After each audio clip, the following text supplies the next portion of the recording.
एक समय था जब बिहार शिक्षा का केंद्र हुआ करता था। नालंदा और विक्रमशिला जैसे विश्वविद्यालयों के प्रसिद्धि के किस्से दुनिया भर में मशहूर थे। और एक आज का समय है जब बिहार के शिक्षा व्यवस्था की बदहाली की तस्वीरें हमेशा चर्चा में बनी रहती है।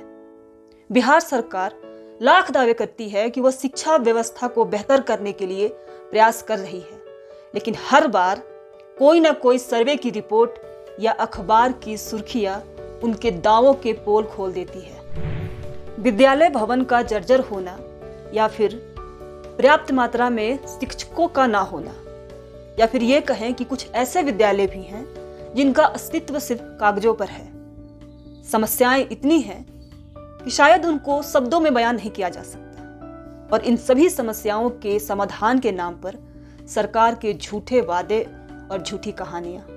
बिहार एक पिछड़ा राज्य है, ये तो हमने कई बार सुना है, लेकिन बिहार के पिछड़ेपन के पीछे शिक्षा व्यवस्था का बदहाल होना है, इस पर शायद ही कभी चर्चा होती है।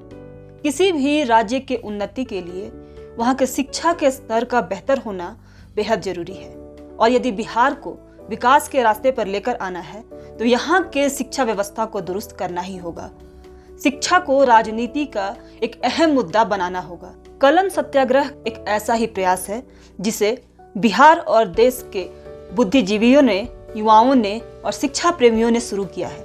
इस अभियान का मकसद बिहार के शिक्षा व्यवस्था के चुनौतियों पर चर्चा कर इसके समाधान के लिए प्रयास करना है। कलम सत्याग्रह का शुभारंभ 6 मई को पटना में एक सम्मेलन करके किया गया, जहां कई चर्चित समाज सेवी उपस्थित होकर अपने अनुभव साझा किए। इस मुहिम को आगे बढ़ाते हुए 4 जून को एक युवा संवाद का कार्यक्रम रखा गया है, जहां कई प्रभावशाली युवाओं के साथ साथ बिहार के सभी विश्वविद्यालयों से सैकड़ों की संख्या में छात्र उपस्थित होंगे। इस युवा संवाद का मुख्य उद्देश्य विश्वविद्यालयों से जुड़ी समस्याओं पर विचार विमर्श करके एक रणनीति के साथ इसे सुधारने के लिए संयुक्त रूप से प्रयास करना है।